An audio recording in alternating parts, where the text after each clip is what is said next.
વધુ સમાચારમાં વાત કરીએ તો જેતપુરના નવાગઢમાં અકસ્માતની ઘટના બનવા પામી હતી। પોરબંદર રાજકોટ નેશનલ હાઈવે બળદેવધાર આગળ નવાગઢ તરફ જવાના સર્વિસ રોડ પર અકસ્માતની ઘટના સર્જાઈ।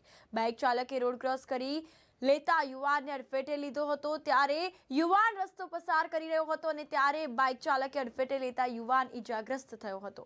તો આ અંતર્ગત બાઇક ચાલક તેમજ બાઇક પાછળ બેસેલ વ્યક્તિ છે તે સહિત 3 લોકો ઈજાગ્રસ્ત થયા હતા અને ત્રણેય ઈજાગ્રસ્ત યુવાનને સારવાર અર્થે જેતપુર સરકારી હોસ્પિટલ ખાતે ખસેડવામાં આવ્યા હતા। જેતપુર ઉદ્યોગનગર પોલીસે ઘટનાસ્થળે આવીને તપાસ જે છે તે હાથ ધરી છે। આ અંગે વધુ કાર્યવાહી અને તપાસનો ધમધમાટ શરૂ કર્યો છે।